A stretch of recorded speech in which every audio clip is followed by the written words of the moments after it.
last weekend was an emotional time for all of us. Something I'll never forget is just the pure joy and excitement of our guys after winning that game against a really good team. So we're thrilled to be here. We felt like we played, 3 really good teams to get here, and all 4, including Dartmouth, but certainly the St. Lawrence series up there 2 weeks ago. We were behind early 3-0 and came back and found a way to win in overtime, and then battled it out the next night, another 1-goal game. And then, we knew we were going to have our hands full in Lake Placid playing, Quinnipiac and either Harvard or Cornell. The good news is, I think going into that weekend, we had beaten all of those teams this year.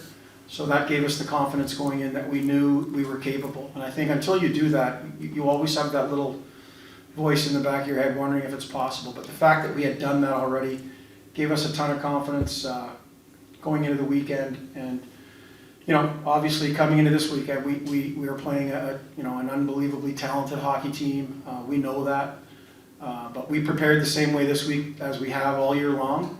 We've got a veteran club that knows what it takes, the sacrifices that need to be made to win, and we're looking forward to our opportunity tomorrow. We certainly don't feel like we backed into this tournament in any way.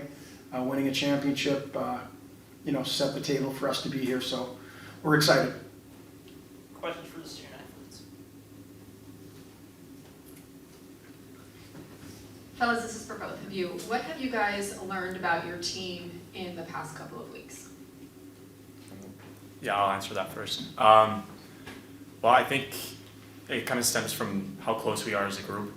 I've been blessed with having a tight group all dating back to my junior days in Sherwood Park, and this is arguably the closest team I've ever been a part of. So, the chemistry that we have on and off the ice and how close we are, it's a lot easier to gel and have each other's back, and then that goes to how we play within our systems, and we're just so close and we're there for each other and holding each other accountable. Yeah, I agree with that. I don't think it's the past couple of weeks that we've noticed this. I think it's really from day one, just getting the Zoom calls in the summer and meeting everyone. We don't really have the so-called freshmen. Everyone comes in, we're just one big group, and we're really a family. You could tell in the dressing room, everyone is in it to win it, and we believe it could make a big difference here at this tournament.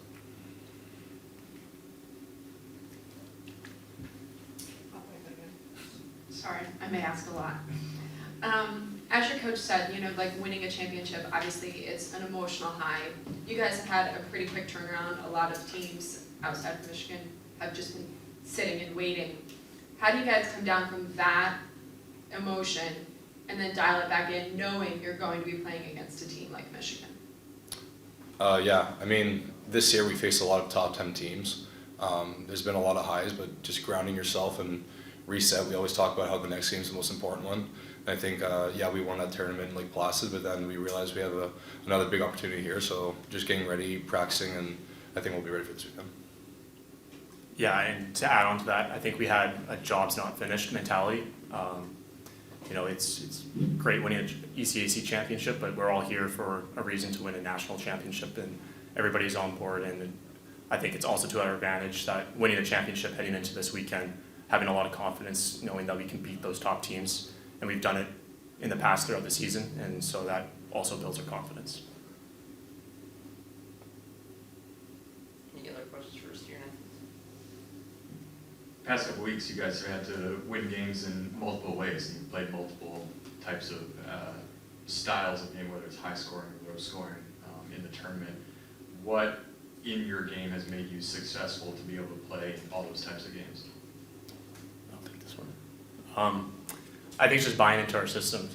That's something that we've, it's sticking to the process throughout the entire year, whether, we're running on a high or running on a low. It's something that we can always get back to, and that's kind of our foundation. So having that foundation set throughout the entire year, knowing that we can just stick to the process, it allows us, whatever happens on the ice, as long as we're giving 100% effort every night, that regardless of the outcome, we know that it's a year-long process, and I think that's helped to get us to this point so far.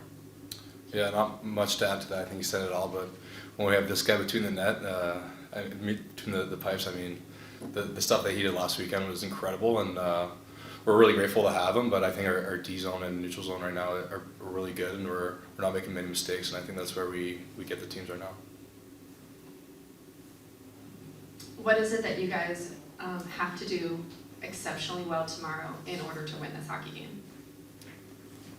Honestly, I think it's just not even thinking about them and just playing our game. Everyone's talking about this big Michigan team. Yeah, we know they're good. We got to respect that. But at the same time, we're a good team too. We've proved all year long, beating Harvard twice, Quinnipiac twice, beating Merrimack, these top 10 teams, Cornell too. Like, we know what we got in the locker room, and if we stick together, we'll like the outcome. Couldn't have said it better myself. Any other questions for the student athletes? All right, well, thanks guys, you're free to go. Thanks, So guys. stick around. Yeah, Thank you. Competition that they've faced and that they've risen to beat. Well, first of all, it is a veteran club. I mean, it's a bit of an older team. So we've been through it together, and the senior group especially was a group that we had talked to them about getting to this exact place when they were freshmen. When we recruited them, we wanted to build something special around that group. And, here we are. So we've been through a lot, but at the end of the day, it's about buy-in, right? I mean, and we have a group that really bought into the process, which they were included in terms of developing that model. But we have sort of relied back on it constantly. So we talk a lot about, and they mentioned it, sort of the next game is the most important game. So we've been really good at hitting the reset button. And we lost some tough games this year. We lost some games that we clearly should have won. But we talked a lot, even in those games, about hitting the reset button. Same thing last weekend after an amazing celebration after the game. The message was, hey, we've got to hit reset.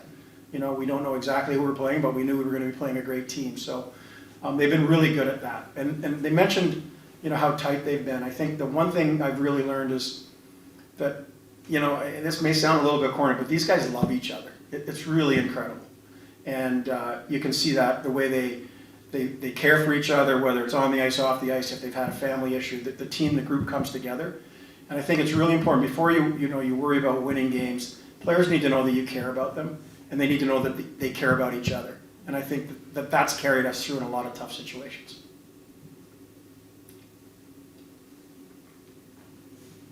And I'll ask the same question I asked the players. What's been the point of emphasis for you in practice this week? Either something, you wanted them to clean up or going up against Michigan? What's been that? Yeah, a couple of things. We continue to focus on us. The good news is that the way we've been playing, I don't think we would change that based on playing Michigan, because we need to be really good at what we were doing, even last weekend. So we re-emphasize some of those things.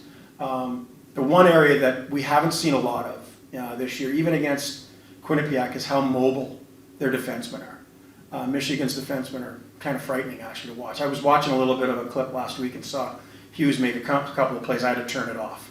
So, I mean, he can be pretty dangerous. So we talked a little bit about making sure we're squared up on those guys, because they can really undress you in a hurry. But aside from that, we need to continue to stay on top of it. We've got to be over the puck. We've got to make sure our F3 is in a good position. But at the end of the day, we still, like the guy said, we still want to play our game. We have a structure that we believe in, and it's been successful to this point, so we're not changing a whole lot. How have you seen your game evolve from the beginning of the season to this point? Yeah, we got off to a bit of a slow start, so that, again, I think is a testament to the guys sticking with it. We had a couple of bad bounces early that didn't go our way, so it wasn't so much about how we were playing. But it was just the whole attitude about sticking with it. And then obviously playing your best hockey at the right time of year is pretty important at this point. So we've strung together some really good games. But I certainly had my doubts at St. Lawrence a couple of weeks ago. We got down 3-0 in the first period.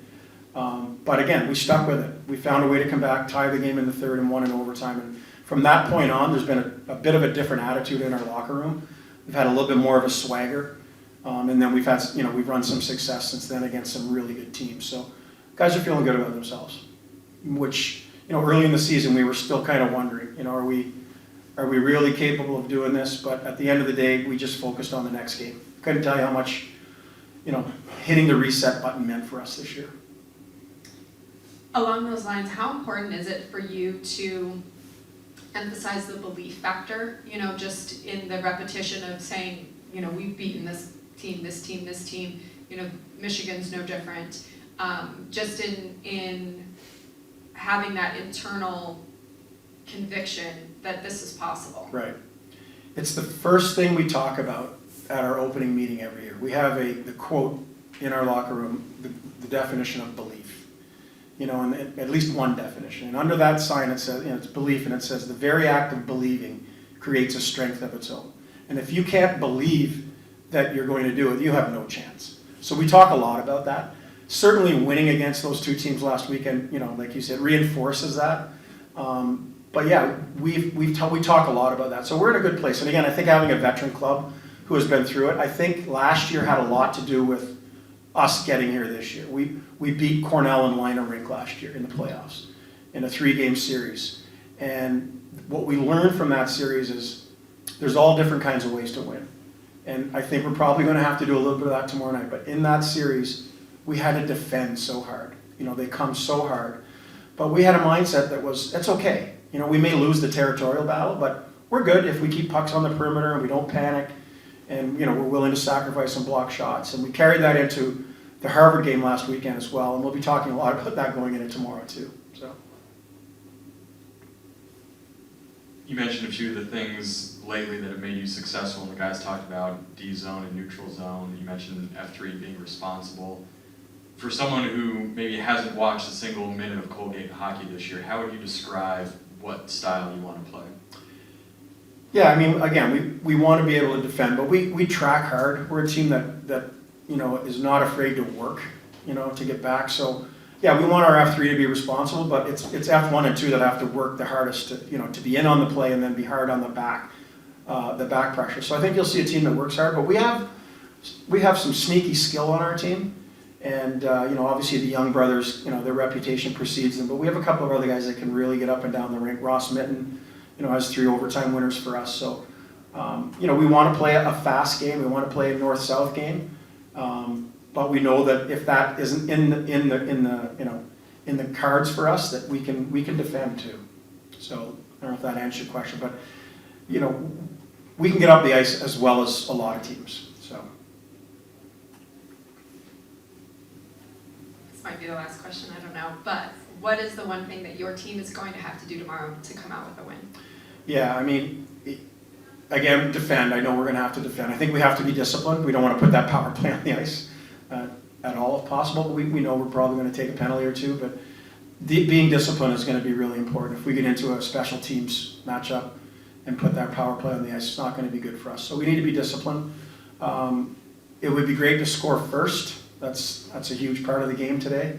But if that doesn't happen, again, we'll reset, we'll refocus, we'll stick to our process. But we're going to have to play our best game. We know that, but we're ready to do that. Any other questions? How have your players demonstrated leadership in the last couple of weeks, especially the last, the conference championship? Yeah. I think that it's, you know, the one example that I can think of was the diversity we faced at St. Lawrence in that game. I mean, that series could have been over on Friday night if they steamrolled us.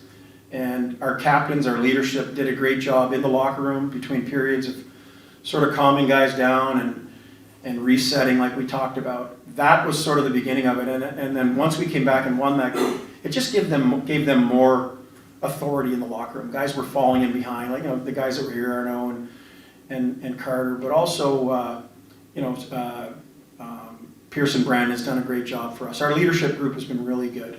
But if the guys behind you don't believe it, then you're lost. And they started to believe, certainly before St. Lawrence, but that was a huge defining moment for our group. With regard to people that have come before them?